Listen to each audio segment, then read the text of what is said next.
And welcome to The Outsiders. It's been a long time since I said that. I am Josh Gross, joined by Jeff Sherwood. Jeff, we haven't done a show in a matter of months, but life rolls on. You're still on this planet. I'm still on this planet, and there's still mixed martial arts. So, we're going to have to come together at some point. UFC 259 seems like a perfect time to do so. How are you, my friend? I'm good. I haven't watched the UFC card from start to finish and I did for this show, and I'm glad I did because there was a lot of good stuff, leading up into the pay-per-view.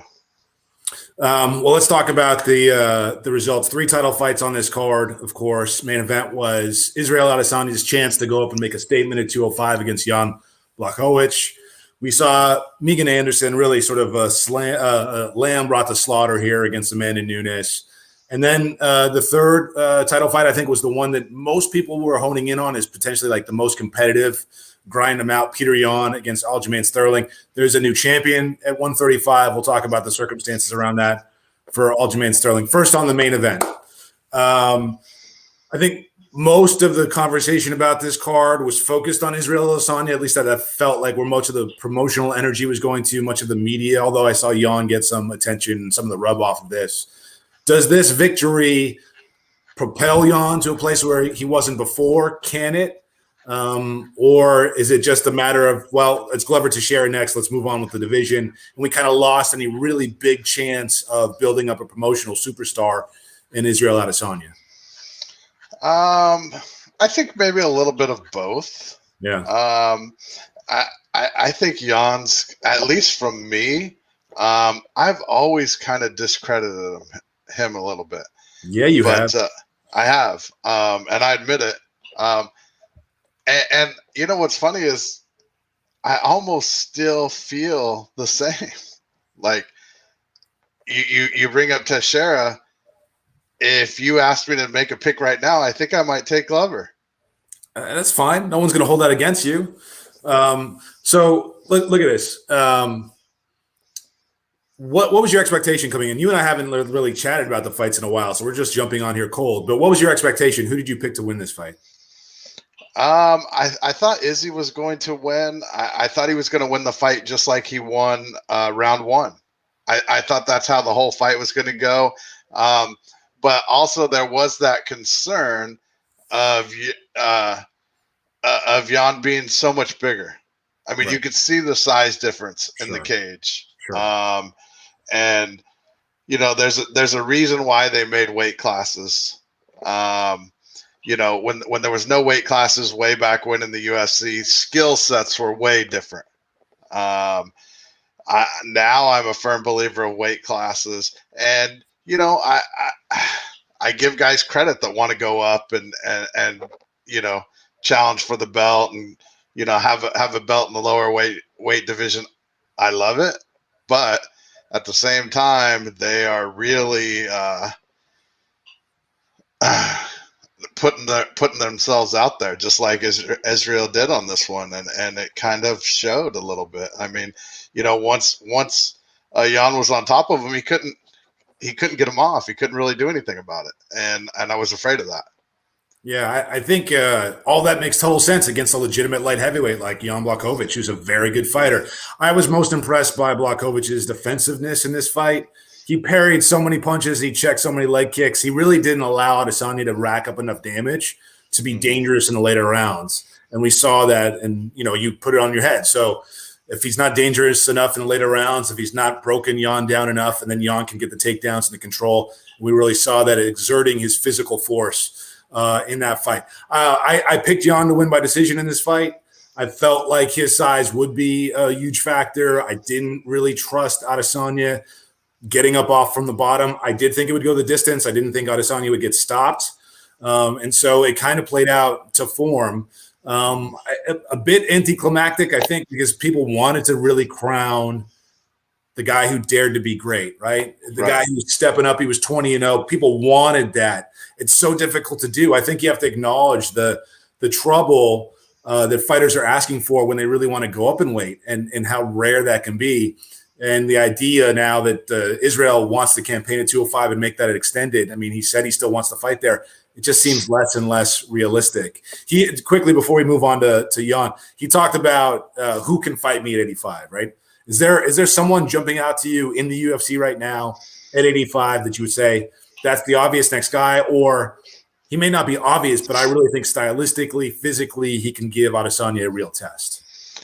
I'm not so sure. I mean, I think that's one of the divisions. 185. I mean, if you look at the divisions all throughout the years, I think if you want to pick a division that was probably on the lower end of talent, now there's a lot of talented guys that have fought at 185, but I think that this is the division that kind of seemed up in the air most of the time. People could come and go, and I still feel it's that way again right now. So I'm not sure. He probably wants to fight 205, probably bigger money fights. You know, I'll be honest, you know, that fight wasn't a barn burner. It was a good fight. But I still would like to think, and I don't think it's going to happen now by seeing pictures of John Jones, but I would have liked to see them two fight, Israel and John Jones at 205. I would have liked to see I think a lot of people agreed with you, which is why this fight was made. I didn't initially understand this matchmaking. I didn't think that Israel Adesanya moving up to 205 necessarily made sense, even if you can make an argument that there's not a lot of middleweights for him to fight. If I'm sort of looking at someone right now, it's like a Marvin Vettori. Like, he had a good close fight with Israel first time. He had a good, tough, close fight. He's a much better fighter now. He's got to get a win or two maybe, but there's not a lot, you know, there underneath in that UFC weight class. Unfortunately, I think the best middleweight fight for him is just not a guy in the UFC. I'd love to see him fight Gegard Mousasi. I mean, I think that would be a really good fight, but we're not going to see that. We will see Polish power now, an extended presence. I think the emergence of Polish MMA and how big it's gotten and how they're turning out world-class fighters is really a great story that gets underplayed. I mean, I think so much was focused on Joanna Jędrzejczyk, but Jan Blachowicz is like the next level to it, right? It's one thing to be an emerging woman in a weight class that doesn't have a lot of history, but to be this Polish fighter fighting at light heavyweight in the UFC, it's one of the marquee divisions it's always been.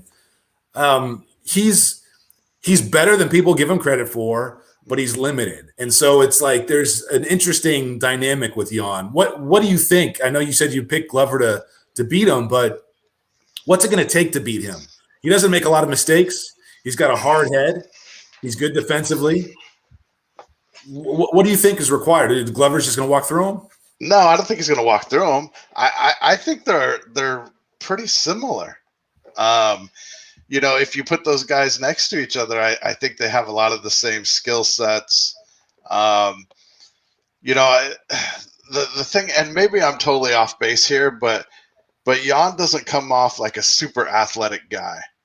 At 205, I like a little more, you know, the fighters being a little more athletic. Of course, I'm probably not fair because I compare everyone to John Jones at 205, and there might be nobody in MMA that is as athletic as John Jones. But I would like to see, you know, the more athletic guy at 205. I think they're the ones that could go on a run and continue to hold it.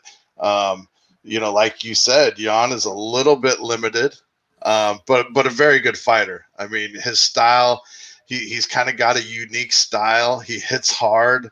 You know, he doesn't seem to gas. You know, I thought, and, you know, I'm great at being a coach from the couch, you know, but I thought Israel should have pushed it a little bit more. I think he was afraid of that takedown. Maybe that's why he didn't push it as much. He seemed like, you know, he was going to kind of try and pick him apart, you know, stay on the outside and throw the jab and throw some leg kicks and things like that. And obviously he could have won the fight that way. And that's how I thought he was going to win the fight. But, you know, I don't know. It just seemed, and maybe Jan knocks Glover out. I mean, Glover's been in this game for a long time.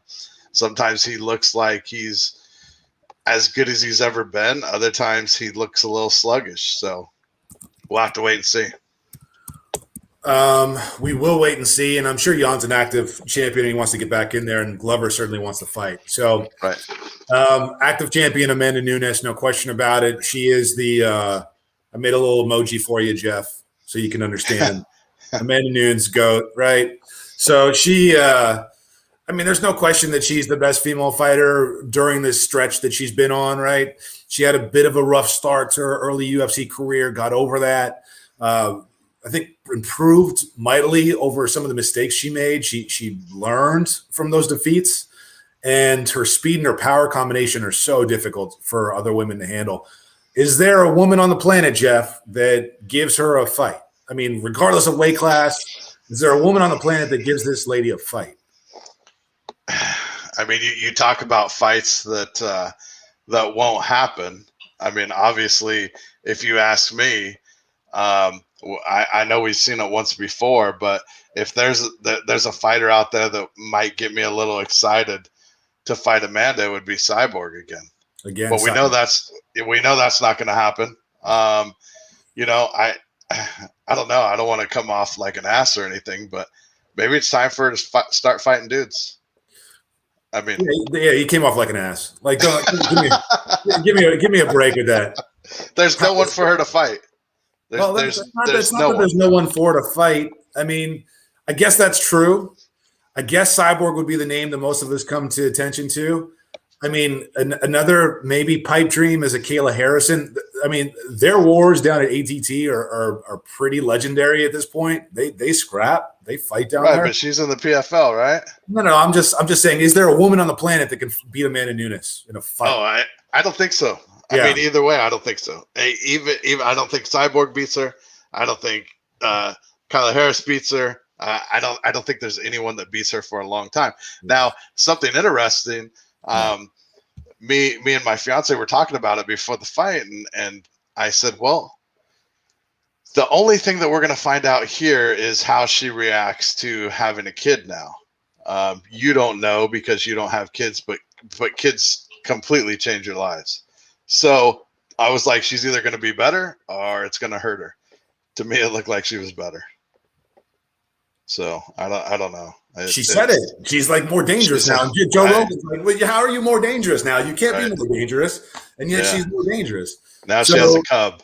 Yeah, I think bringing that little baby into the octagon was the biggest power move in the history of the UFC. I mean, that's just like Megan Anderson just got destroyed, and she's like, "Oh my God, this cute little baby! Let's all like hang out." Well, that was the best part of the fight for her. It did not go well for her. I don't think expectations really were anything above that. If she got out of the first round, that would have been a big deal. Right. So I guess 35, right? People are talking about Valentina Shevchenko moving. I mean, again, like it's on the UFC to find women to fight Amanda Nunes, right? And to build up and cultivate. They exist. They have to exist. Amanda Nunes, Cyborg exists. They have to come up and like they're there. So will the UFC do anything at 145 for her? Or is she going to shut it down to them? They were talking on the broadcast, like there's no rankings at 45 in the UFC. Right. I mean, eventually there will be, but it takes time. Like there's nobody there right now. I don't think there's anyone, and this is stupid to say. I mean, there might be somebody out there, that trains in the forest or something that could step in there, but we would never know. But I honestly believe that there's nobody that could step into that cage right now and give her an honest fight. I mean, I saw Juliana Pena, tweet out, "I'm here," but are you interested in that fight?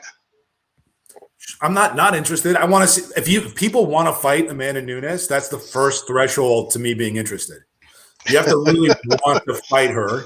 Okay, so that's a good sign from Juliana Pena, because a lot of people are like not going to be that interested in fighting her, even though there's a title shot on the line. And so sure, I guess so. We'll see, but she's clearly great. And this run that she's been on, I just want to look this up here.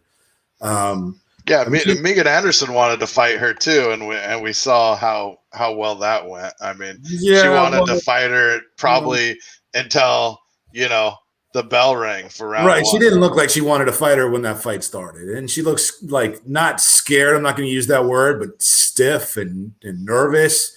kind of like a deer in headlights a little bit. Yeah, the first shot she took, it was just obvious what was going to happen. I mean, first round stoppage was obvious. So this is undefeated since 2015, since that Kat Zingano fight, right? And that was a remarkable fight if you remember that one.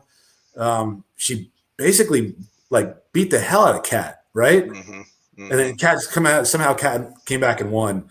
Shayna Baszler, Sarah McMahon, Valentina Shevchenko, Miesha Tate, Ronda Rousey, Valentina Shevchenko, Raquel Pennington, Chris Cyborg, Holly Holm, Jermaine Durandamy, Felicia Spencer, Megan Anderson. Everyone. Basically. There's no one left. No, I mean, if you're in the UFC, it's slim pickings. So good for Amanda Nunes, who's a tremendous fighter and represents American Top Team and her family and her wife and her child extremely, extremely well. Might be one of the top 3 MMA fighters in history. Okay. Man or woman. It doesn't matter. I mean, okay. Definitely. Top 3 in history for you. What she did earlier in her career doesn't take it away from you. Nah, because that's way behind now. Like, look at how long ago that was. Half the people that are fans now didn't even know what MMA was at that point. They don't know that you and I are alive. Like, I'm not judging anything by that. I'm not like, give me a break. Nobody knows we're alive. That's okay. Please. That's not true. She started 9-4. She lost in the UFC. She got stopped. Like the top 3 greatest fighters in the history of MMA, Jeff. I don't think so. I think so. And I'm not putting her ahead of Khabib. I'm not putting her ahead of George St. Pierre. And I mean, you can make an argument about John Jones. I'm not too much other stuff. Well, fine, okay. You can make that argument. Top 5, I mean, sure, I'm with you. Top 3 that's a lot. That's interesting. You came up with 2 names and a question mark. Well, I would still put Jones in front of her, but I mean, it's funny you say Khabib and St. Pierre. See, I'm the opposite. I still say St. Pierre. I wasn't ordering him that way. I'm just saying they're in front of Amanda. Yeah, you want him to GSP number 1? He's number 1. Yeah. No problem. Yeah. No problem with me, Jeff.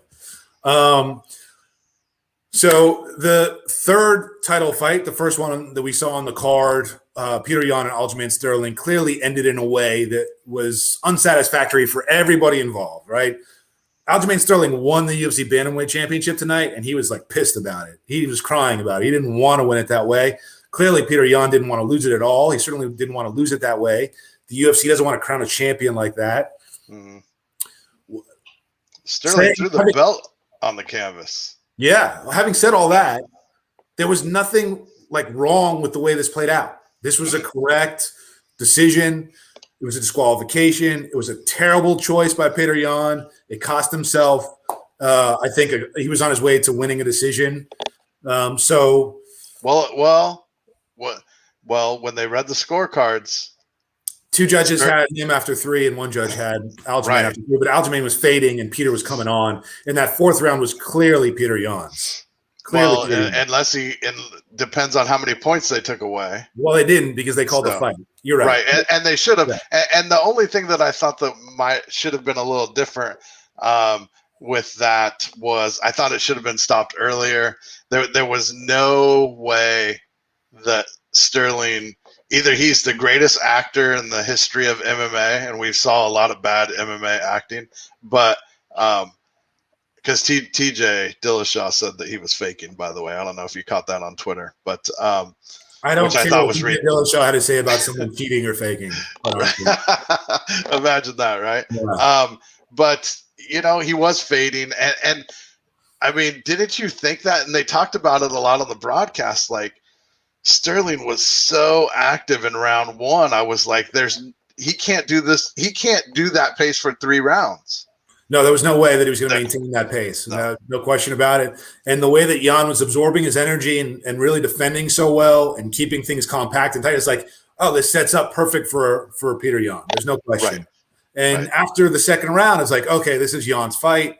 And then he really started to turn it on, and everything was going his way. He was landing big shots, and Sterling was reaching and turning around and just seemed out of sorts. And then a guy who's incredibly composed, right? One of the more composed fighters I've seen in the UFC over the last few years, makes a decision like I can't understand. Not only did the referee say down, not only did Jan have the wherewithal to ask his corner or something, but then they gave him the wrong advice and then he went off that. But if you're that aware and you have any doubt, like how do you throw that knee in that moment? The fight, it doesn't. I don't get it. It just doesn't. Why are you asking your corner when he's right in front of you? That's another thing. Yeah. If there's any doubt, why are you saying? Why are you doing it? Why are you doing why? it? You know why I think. And I'll throw this out there, and I'm not saying that he didn't know, because obviously the ref told him he was a down opponent, but a lot of MMA fighters don't really know the rules. We've found this out many times over the years. They have no idea. I mean, did you see Jan with his hand up when they were going to read the decision? Did he know that he was going to lose? Why do you have his hand up in there? I don't know what was in his mind. I don't know. Yeah. But okay, so and with all of that happening, we saw 4 rounds. In your mind, what can Sterling do? Because they're going to do it again. After that performance, what can he do to be confident enough to come back and win a rematch against Jan? Don't go so crazy with output in the first round, but keep the pressure up. He was doing really well when Jan was moving backwards, but he was working so hard to do, and he worked so hard in that second, to get takedowns and push. And I think work smarter, not harder. That's like if I'm going to put something on a poster for fight camp, scribble it on the wall or whatever it is. Motivational sign in the gym. Yeah, just like a little phrase to remember: work harder, work smarter, not harder. And I don't know. Obviously, these stupid things are easy to say. Like to actually do it against Peter Yan is something entirely different. I did not like the way the fight was trending. Mm-hmm. Aljamain goes crazy, balls to the wall for 3 minutes, takes a right hand, gets put down, and then from that point on, he's basically trying to recover his momentum that he had in that first 3 minutes. And I don't think the corner work was the greatest for him. I obviously think so highly of Ray Longo and them, but at a certain moment, it felt like they were talking to Aljamain like in a motivational way and not a technical way. And he would have been better off hearing the technical advice, But again, they know their fighter better than I do. It didn't translate as far as from what I was seeing. Is there something that jumps out to you as a major difference maker for Aljamain in a rematch? I don't think there is one. I mean, seriously, if I watch that fight, maybe I watch it again and I can see something a little different. But just watching it in real time and just my opinion, an hour out of the fight, I don't know. Like what was crazy was even though he was setting that pace in round 1, he never hurt him. He never hurt Jan. I mean, those punches didn't even, they weren't even it reminded me of one of the Diaz brothers. But the difference is when Diaz brothers throw those punches, all of a sudden you think they're not throwing them hard and not really landed, but all of a sudden the opposing fighter's face is all beat up. Yeah. None of that happened. Jan looked like he didn't really have a mark on him. Maybe he had one little mark right here.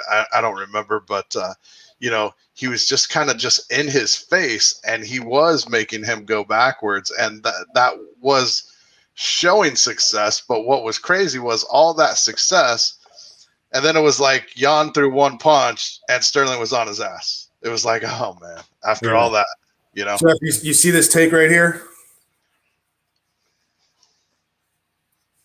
Mm-hmm. Yeah, it's a garbage take. Aljamain Sterling was gaming the rules to set up, give me a break. He didn't do anything wrong. He took a vicious illegal knee. I mean, we can get into a whole discussion about knees.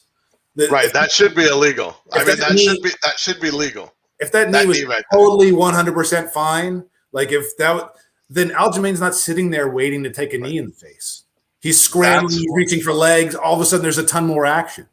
So, and that's the argument to allow knees because they don't sit like that. I mean, we've seen that we've seen that in Pride. When you're going to get blasted with a knee, you're not going to stay in that position because you're getting the hell out of there, because if you don't, that's exactly what's going to happen to you. That's why I'm in favor of knees right there. Yeah, no, I'm with you. As always, the pride rules gets a shout out. Yeah, if there's knees to a grounded opponent, fights all over the place look different. Israel Adesanya probably doesn't survive that fight. I mean, it's just the way that fights now look because of the rule structure. So, yeah, I mean, this is a fair point. Like Jan's corner said it, but he's got to be like, the guy seems so self-aware, right? He seems so calm and collected in a fight. It seems that seemed like the strangest thing to me when his opponent's right in front of him. The referee says he's down, and then you still look for help from your corner, and then you throw it. Like, there was no way that ending was going to be any different than a disqualification. If it would have ended in something besides a disqualification, it would have been brutal. It would have been horrible. So it couldn't have, because it was intentional, clearly intentional, and it was illegal, and there was no way that Aljamain Sterling could have continued. So that's why I thought the referee should have called it off a lot earlier. I know, and that I agree with. This was not a knee to the groin. That's where you get 5 minutes. Like, you don't. Right. This is either like an illegal blow, and you can continue, or you can't. If you can't, it's a disqualification. So he's not gonna come back from a concussion in 3 minutes. Right. No, probably not. I was looking at something here, and then I went away from it. Jeff, what are your thoughts? Did you watch the full card or just the pay-per-view? What did you take? I watched it all. It all. Tell me. We'll let's wrap up the pay-per-view, and then you can tell me what you thought of the undercard. I think Alexander Rakic is a tremendous light heavyweight. The light heavyweight division has a lot of talent. We were talking earlier about Jan Blachowicz. There are a handful of young studs in that weight class that are going to make some noise over the next 2 or 3 years. And I think Rakic is going to take a little while. Yeah, not that long though, but yeah. He drew some criticism for this performance. Do you hold anything that he did against him in that fight? Not really. I mean, he's fighting a guy that'll knock your head into the 10th round. 10th row. Like, there's certain fighters that you have to kind of take a step back and pace yourself and have a game plan and put the game plan in act and, keep them away with leg kicks and things like that. I mean, there's just certain opponents that you got to fight that way. If not, you're going to lose, and there's no way that you're going to be able to, get that winning streak going to even have an opportunity to fight Jan. True enough. He earned his decision. I think it was a fine performance. I take nothing from him against Thiago Santos. Dangerous, but again, I think there was allusions to it on the broadcast, and it's fair to talk about. Like, can he possibly be the same fighter, same dangerous fighter that he was prior to the Jones fight? Such devastation to his legs and the surgeries. Wouldn't surprise me, but this is a good win for Rakic. He's right there with Yuri Prochaska and some of these other guys that are coming along that are really like dangerous physically and look like they could be champions someday. And then someone who looks like he could be champion is Makhachev, right? Tremendous performance against Drew Dober to get that 3rd round stoppage. And he does seem like the guy that's just going to take over for Khabib, right? He's just going to slip on the Nurmagomedov jersey and roll out there and eventually get his title. Do you see that in him?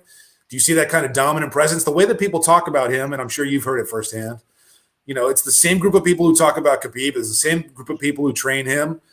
They all believe in Makhachev. Khabib says so himself. So is he that guy? Is he gonna live up to the hype that people around him are putting on him? They've said it before. They've been right before. They right again. Yeah, he looks like it. And I had a long conversation with Khabib way back when at AKA, and he told me, sure dog, my dad just got 20 guys at the gym that could win in the UFC right now. And this was years ago.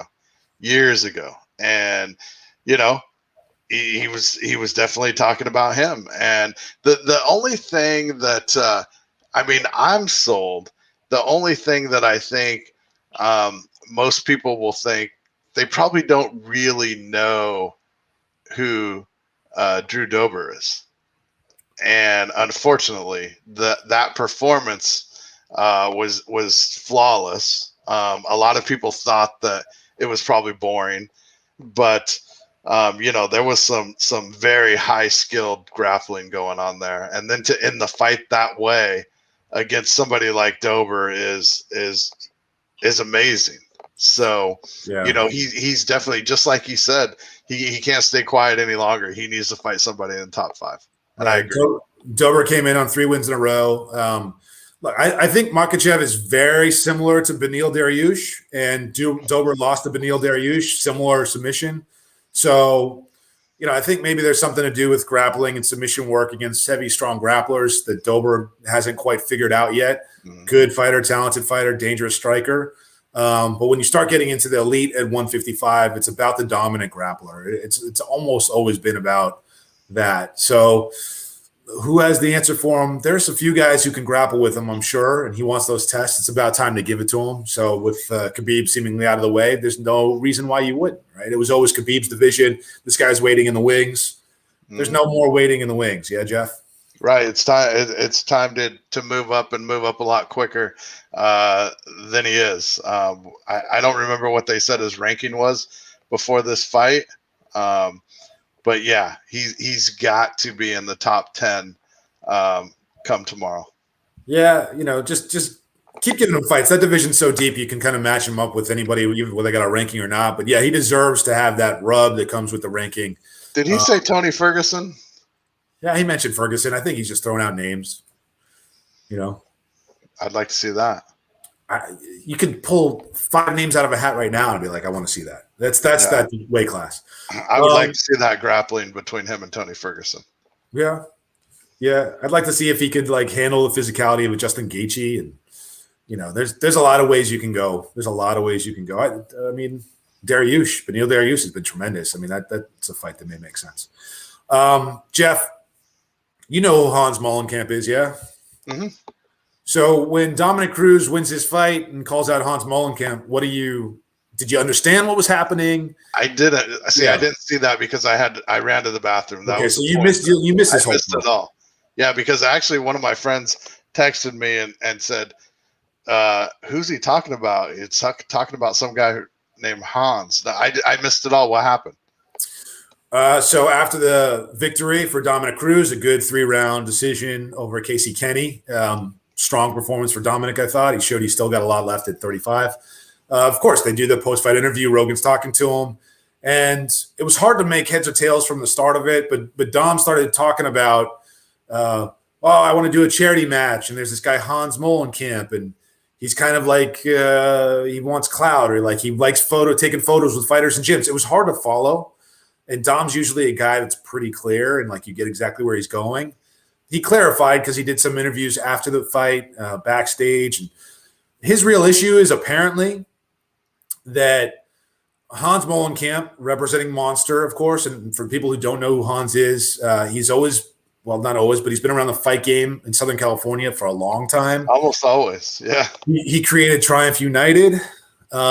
He's been with Monster for a while now. He created kind of their combat sports section of Monster and their affiliation with combat sports. He was the real force behind that. That's my understanding. That's what he's told me.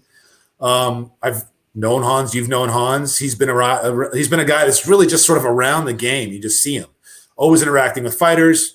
Well, he's a sponsor guy. He's everybody's buddies. He's, that's how it is. But apparently he's telling fighters, and this is what Dominic Cruz is saying, that if you don't use your influence, your social media celebrity, to like my post or talk about my post or come do something in my social media, you're not going to get the kind of sponsorship opportunities, or some things will be taken away from you. So apparently there was according to Dominic Cruz, I don't want to use this word, but how do I say this? Because I'm still kind of unclear on exactly what he's alleging. But what it sounds like to me, he's basically saying Hans Molenkamp was poorly, incorrectly, unfairly using his influence as a sponsor to lift his name and brand by pulling fighters into doing social media for him. And it wasn't something that should have been done for fighters. They weren't being compensated. It's hazy for me. We'll know more after tonight. But I just thought it was a kind of a wild call out. Like, you can do anything in this moment. You mentioned Hans Molenkamp. Does that happen without, like, because Monster's like the center of the octagon. Right. They spend millions of dollars. I reported it for The Athletic last year that they were spending up like close to $10 million a year for the middle of the octagon and all the other stuff they get at the UFC sponsorship. It's a lot of money. They just re-up for a larger sponsorship with the UFC. It's a lot of money. So for them to call out Hans Molenkamp, and do you remember Dana talking trash about him a year ago? No, I don't remember Dana. Dana posted on Instagram talking trash about him. It's like, you're some loser. You just hang out with fighters. No one knows, like, what are you doing? You know, what are you making a big deal of yourself? It was an interesting moment then, and this kind of felt like an extension of what Dana White was saying at that moment. I actually texted Hans. He hasn't gotten back to me. So curious. But if there's anything to this, Monster's going to have to answer for it. Because it doesn't – if fighters are being asked to do things that are not in their contract, and if they don't do it, it's being held against them, that doesn't fly. That doesn't make sense. Right. Yeah. It would have to be like what part of social media, because obviously we see fighters, you know, it's hard for them to get sponsors and things like that now, since they can't wear, you know, their name on their clothing. But you know, if he's going and saying, hey, you know, we'll give you money, we'll give you drinks, whatever, and for him to push them to speak of Monster, I don't know if there's anything wrong with that. Now, if he's using it for his personal growth, then I have an issue with it. And that's what it sounded like. Again, I'm a little confused. So we'll get clarification. It sounded like a big deal, and then it sounded like Cruz was kind of whining about something, and then he clarified himself again. And to me, it sounded like, okay, maybe there is a story here, like some news in this. So I think we'll find out over the next few days. It had to be recent then, because Dom doesn't hold anything back. So It wouldn't be like he would be holding this in for a long period of time and then getting a fight and winning and bringing it up. I'll say that this is not the first time I've heard things from fighters about Hans kind of like using his profile in the space to sort of circulate with fighters and kind of act like you're a fighter. I've heard that about Hans. I don't know if you've ever heard anything like that. But I know he does train, and he's a pretty decent jiu-jitsu guy, correct? He does train, but I guess that's the issue. It's like, are you training, are you fighting, what are you telling people? And I don't know. I've had a few interactions with Hans over the years, always very cordial. When I was with The Athletic, was thinking about writing something about him, and we talked about it. So he's a character in the space. He's someone who carries a lot of influence in the space. He knows a lot of people. I'll tell you, everybody. Way back in the day, me and him were talking, and we used to talk back and forth quite often from Triumph United, because we used to sell a lot of their stuff at SureDog.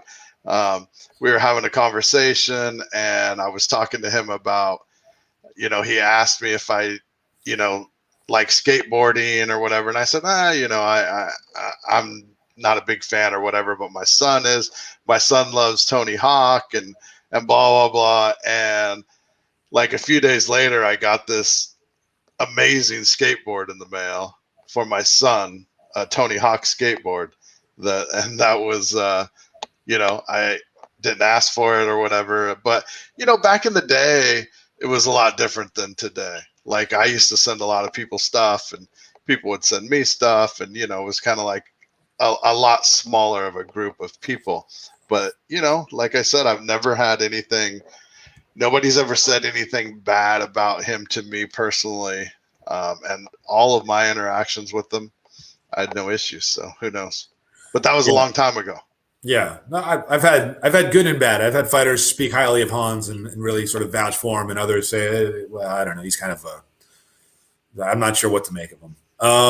So that's an interesting story we'll follow over the next few days. Jeff, anything else on this card? We talked about Dominic Cruz, who was the final fight of the prelims. Anyone else jump out to you as really made a big splash tonight? Someone who you think, 2 or 3 years down the line, we'll really be looking. This person is a contender. Who jumped out to you? Well, the next 3 fights after that, Kyler Phillips, Askarov, and Kayakara France, like all 3 of those guys, after their fights, you were like, whoa, those were good performances. At that part of the card, and those 3 fights, I was definitely like, man, I'm really glad that I tuned into the prelims. All 3 of those guys had great performances. Askarov just almost made Benavidez look like a rookie. Joseph had no answer for anything he was doing. Yeah. And I thought it was funny that how Joe Rogan, and I would do the same thing because I do the same thing. But he kept calling the one fighter Kennedy. I have no idea how to say his last name. Nunchuk. I don't even know. Nunchuk. Yeah, Nunchucks. Yeah. That was a good fight too. Lemos, her striking looked really good because Souza is a gangster and she's usually up for a brawl and she seemed to be a little outclassed as well. But like I said, man, the undercard, even from the first fight on, Trevin Jones was losing that fight, came back and got that TKO, and the card started off amazingly. Yeah. And I hate to say it, but if one of the fights that was kind of slower than most was maybe the main event. Yeah, and stylistically, it's not a surprise. I mean, you got to be cautious with Adesanya, and he had to be cautious with the power. So that fight kind of looked exactly the way I thought it might. Kyler Phillips, he looked excellent.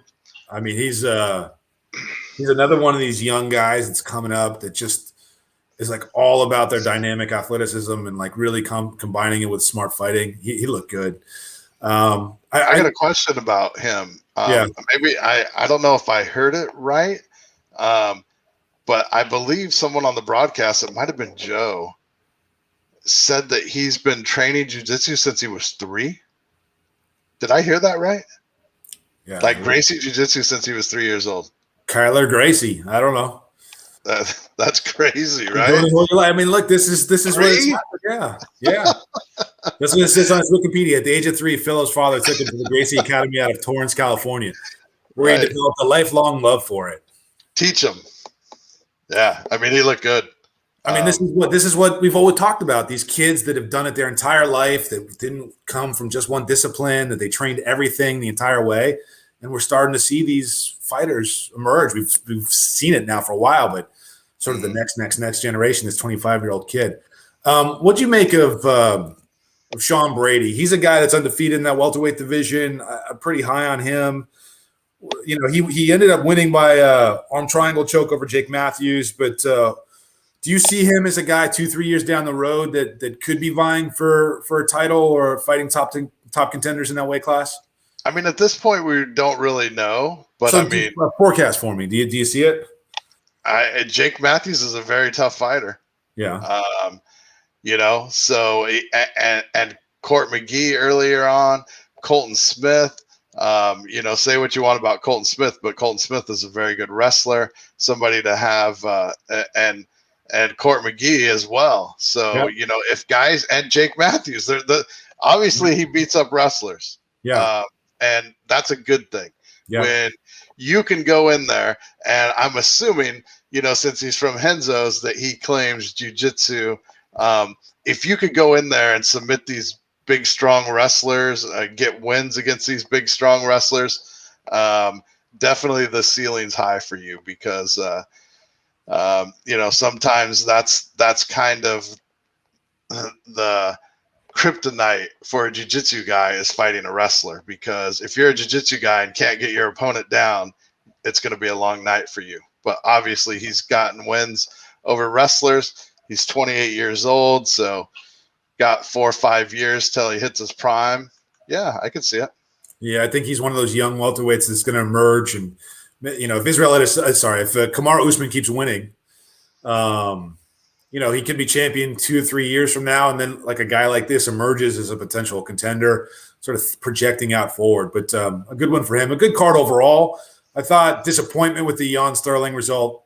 I think that was unfortunate the way it went down. Most people would agree. It was really 2 title fights in a sacrificial kind of experience. Right. Yeah, that was a throw-in. Yeah. Before we go, Jeff, man, it's been a while since we did the show. You do look good. You got a little sun. I like the head's fresh and clean. And I see your hair. Your hair's kind of growing back.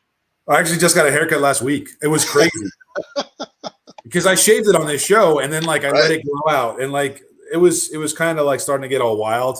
And I did a thing on camera last weekend, and I had to clean up a little bit. So, it is what it is. But you're good. Are we going to do these, or should we save them for fight nights? Or what do you think? We haven't even really discussed it. Yeah, I don't know. It's still kind of up in the air for me with work. Right. Sometimes I can, sometimes I can't, and it's kind of a notice and me not being able to have my phone and being able to send you a text during the day and be like, hey, I'm not going to be able to make it today.